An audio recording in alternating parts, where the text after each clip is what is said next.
O dom é dado por Deus, mas exige de nós um cultivo.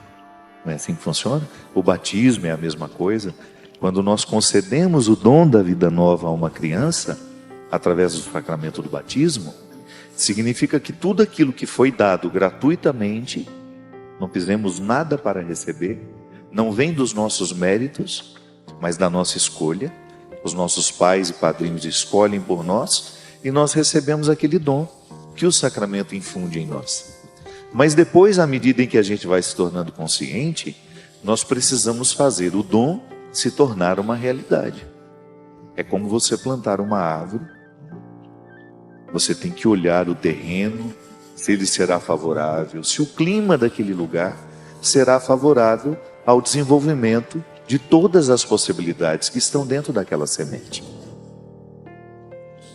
É muito interessante a gente identificar filosoficamente que numa semente todas as possibilidades da planta estão condensadas. Então, da mesma forma, nós. Toda vez que você pensa no dom que Deus lhe deu, eu pessoalmente às vezes penso que o conceito de felicidade anda muito vazio por aí. Felicidade ficou muito associado àquilo que nós conseguimos expressar da nossa alegria, né? E uma coisa é aquilo que eu consigo expressar da minha alegria, outra coisa é ser feliz. Porque eu posso muito bem não estar expressando a minha alegria e estar sendo feliz assim mesmo. Felicidade é um conceito um pouco mais profundo do que tudo aquilo que nós conseguimos expressar dela. Então, quando é que você percebe que uma pessoa está feliz? A partir de uma harmonia pessoal que você identifica, uma serenidade, não é verdade? Aí sim vem também a alegria, o sorriso, a leveza. O contrário também nos faz perceber quando aquela pessoa está infeliz. Que a gente não pode nem dizer que ela é infeliz, porque senão nós estamos negando o dom de ser feliz que está nela. Então eu não posso confundir o estar infeliz com ser infeliz. São dois verbos que nos ajudam a compreender a vida numa dinâmica diferente. Aquilo que eu estou, o meu ser, no estado em que ele está, né? Então eu sou e estou. Eu sou feliz, mas neste momento estou infeliz. Por quê? Você vai pensar num movimento que pode passar e ser modificado, diferente de um estado definitivo do ser. Quando eu falo do ser que sou, eu estou remetendo a tudo aquilo que em mim é essencial. Então eu tenho realidades essenciais e tenho realidades que são acidentais. Essencial é quando você pega tudo aquilo que em nós não é modificado, não será modificado. Por exemplo, a minha dignidade, ela jamais será retirada de mim. Mas eu posso esquecer que tenho dignidade e viver como se não tivesse. Então eu posso ter um comportamento acidental, isto é, não fere a minha essência, mas pode me fazer esquecer que eu sou, que eu tenho dignidade, que eu sou digno. A dignidade é um estado profundo do ser. É como se você pegasse, por exemplo, uma árvore. Ela é essencialmente madeira, não é? Quando você olha para uma árvore, qual é a essência dela? Madeira. Claro, aí você vai ter também as folhas. Mas se você pensar naquele tronco, o que ele é? Essencialmente madeira. E se é uma árvore que é cultivada justamente para depois ser transformada, quando você olhar para a mesa que aquela árvore se tornou, você continua dizendo, ela é essencialmente madeira, mas é acidentalmente uma mesa. Por que é acidentalmente? Porque ela poderia ser uma cadeira, poderia ser uma escrivaninha, poderia ser uma estante, mas ela continua essencialmente madeira. Sempre que você quiser pensar aquilo que na sua vida é essencial, você vai recrutar tudo aquilo que em você foi dado como um dom. E os acidentes é aquilo que por acaso nós fazemos com o que nós recebemos. Então vou usar, né? Deus me deu inteligência. Eu sou inteligente essencialmente. Você tem a sua inteligência, você é essencialmente inteligente. Mas você pode fazer uso dessa inteligência para ser um advogado, para ser um médico. Aí é acidental. O seu ser inteligente está aí, dando forma a tudo que você quiser ser pela vida, fazer pela vida. Então, minha gente, toda vez que nós pensamos a felicidade, nós pensamos como um dom que nos foi dado e que precisa ser cultivado. A manutenção da nossa alegria, da nossa felicidade, da nossa realização. Você já me escutou falar disso? Eu prefiro muito mais compreender a tal felicidade como realização humana. Eu tenho uma sensação que o conceito de realização, ele engloba um pouco mais daquilo que eu compreendo como situações que me tornam felizes. Porque onde existir um cultivo deste dom, ali existe mais possibilidade de haver um ser humano realizado. A realização depende, primeiramente, do processo do autoconhecimento. Sem o autoconhecimento, como é que eu vou realizar aquilo que eu sei? Ou melhor, como é que eu vou poder realizar aquilo que eu sou, se eu ainda não sei que sou? Sim, porque eu posso estar aqui com todas as possibilidades da semente e não saber que estou. Se eu não vivo um processo de autoconhecimento, que me chega através da investigação que faço, do quanto eu presto atenção em mim, no meu comportamento, no meu jeito de ser, no quanto eu pergunto sobre mim aos meus pais. Ainda ontem eu falava disso lá no evento do Rio de Janeiro. Como é importante a gente ter a oportunidade de perguntar aos nossos pais como nós éramos quando crianças. Como foi que nós enfrentamos as primeiras dificuldades da vida? Quem foram os nossos melhores amigos? Quem foram as pessoas que tiveram influência sobre nós? Porque os nossos pais detêm conhecimento sobre nós que ninguém mais terá. Eles nos viram de um jeito único. Eles nos viram numa fase da vida que só eles podem nos contar.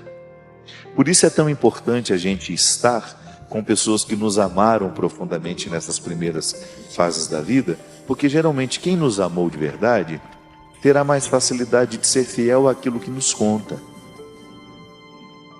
Então a gente saber de nós através do outro, isso é a experiência de autoconhecimento. E aí você começa aos poucos montar o quebra-cabeça. Sim, porque todos nós somos um quebra-cabeça. Há tantas coisas no meu jeito de ser hoje que eu ainda não sei entender, porque eu ainda não montei as peças. O meu jeito de ser hoje, ele está intimamente conectado a muitas coisas que eu recebi na minha infância, que fizeram parte, que foram acumuladas em mim, situações que foram acumuladas em mim naquilo que nós chamamos de inconsciente, que é essa parte do ser, né? Nós não sabemos em que lugar está localizado no cérebro, mas é uma parte do ser que é atuante sobre nós e não é conhecido. Eu me lembro que nas minhas aulas de psicologia, com a minha queridíssima professora Udi, Maria de Lourdes Tridapali, lá de Santa Catarina de Brusque, uma das pessoas mais sábias, mais coerentes que eu conheci na minha vida, era a professora Udi. Era não, porque ela continua vivíssima. É a professora Udi. E eu me lembro que eu me interessei muito, já gostava de psicologia, mas com as aulas da professora Udi eu quis ir além. Eu estava fazendo um curso de filosofia com uma licenciatura em psicologia. Então eu poderia sair dali como um professor de filosofia, de psicologia e de educação, que era a área específica do nosso estudo. Mas a professora Udi, ela nos introduziu na psicologia de uma maneira geral. E quando nós estudávamos Freud, ela falava justamente da grande descoberta que é o inconsciente. E ela falava isso. O inconsciente é desconhecido, mas é atuante. Então eu o desconheço, mas ele atua muito sobre mim. Eu tenho comportamentos que estão intimamente ligados a ele, que são ditados por ele. O que é pior, né? Quando eu, Fábio consciente que sou, acabo sendo movido por motivos inconscientes. Então fica difícil de agir nas causas. Eu lido muito mais com as consequências do meu agir. E por isso que às vezes, por não termos o autoconhecimento, nós temos muita dificuldade de mudar um jeito de ser. Porque aquele jeito de ser, embora ele se expresse em atitudes, palavras, um modo de pensar, ele está sendo movido e gerado por uma realidade que em mim é inconsciente. Que às vezes está ligado a um trauma que eu tive no passado, quando eu ainda era muito criança, quando eu não tinha os filtros da maturidade para fazer caber dentro de mim aquilo que tinha acontecido. Quantas vezes nós expressamos medos na fase adulta, que não são medos do adulto que somos, são medos inconscientes da criança que fomos e que de alguma forma continuamos sendo, porque aquele medo não foi libertado. Também é uma característica do inconsciente que toda vez que nós estejamos pressionados por ele, nós tenhamos muito mais dificuldade de modificar a ação. Porque quando é que o inconsciente se manifesta? É muito misterioso isso. Mas às vezes se manifesta muito através dos nossos sonhos.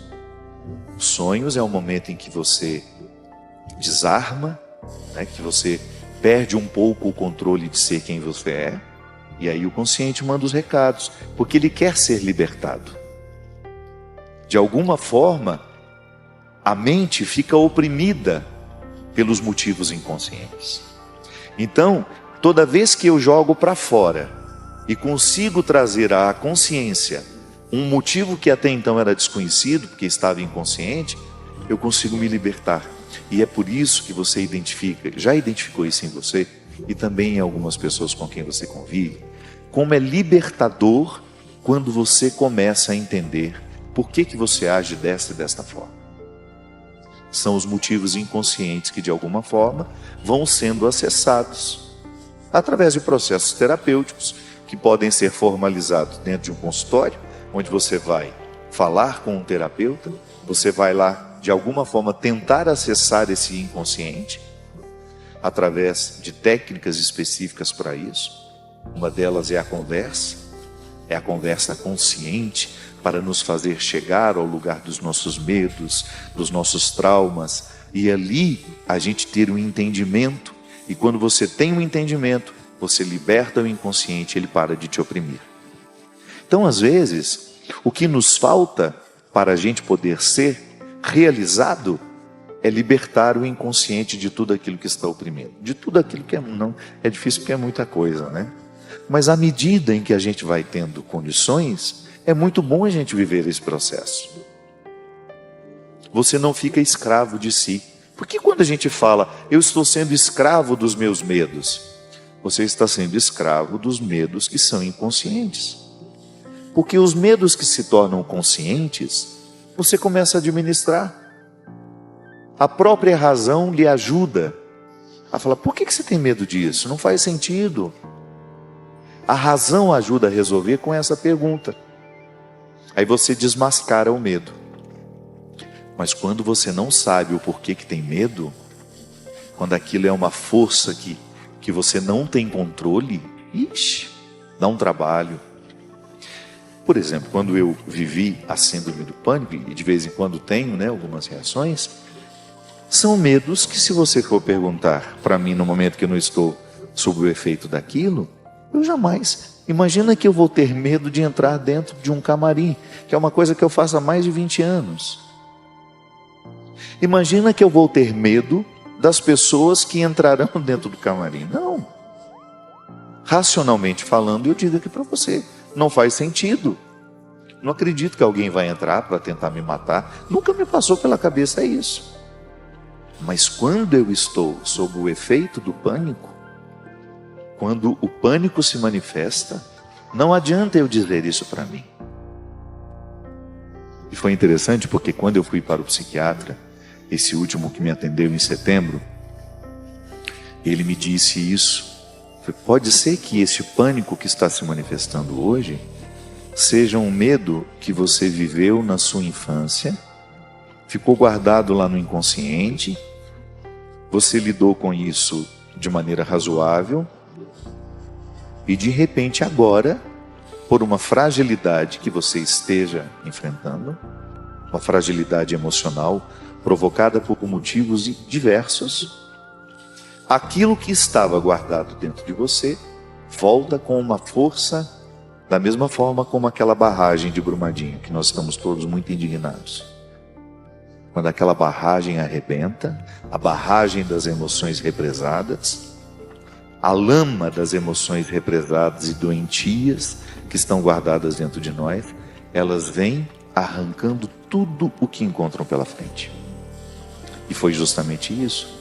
É justamente isso que eu enfrento quando eu tenho a síndrome do pânico.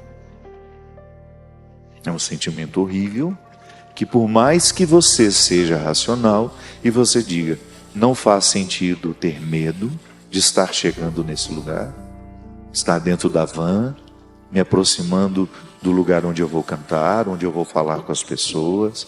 Eu faço isso há 20 anos, sempre soube fazer isso. Mas de repente, minha gente, não adianta dizer isso. E quem tem síndrome do pânico sabe exatamente do que eu estou falando. De como é cruel você saber que aquele medo não tem sentido e mesmo assim você ser dominado por ele. Então, o processo do autoconhecimento, ele nos ajuda até depois, se a gente vier a desenvolver uma doença psíquica, como é a síndrome do pânico, a gente ter a oportunidade de lidar melhor com ela. Sem o autoconhecimento, nós não temos controle das nossas emoções. E olha que mesmo se autoconhecendo, já é difícil ter controle das emoções. Um exemplo simples, por que eu tenho tanta necessidade de ter domínio sobre as pessoas? Por que eu tenho tanta dificuldade de ser contrariado? São motivos inconscientes. Com certeza, em algum momento da minha vida, eu fui humilhado, eu não tive vez, eu não pude decidir. E aí aquilo se monta dentro de mim como um mecanismo de defesa que vai me colocar agressivo com qualquer pessoa que quiser se impor contra mim. Ou então o contrário também. É aquela pessoa que não tem vontade própria. Ela será eternamente dominada por outras. Emocionalmente falando, isso acontece muito. Começa-se com um carinho de verdade, um amor verdadeiro, e aos poucos aquela pessoa que ama vê na criatura amada uma posse. Aí começa a ter preocupações exageradas com ela. Tudo isso muito revestida de coisas boas, mas no fundo aquilo já deixou de ser bom há muito tempo. Porque não faz sentido você amar uma pessoa e querer ser proprietária dela. Nunca.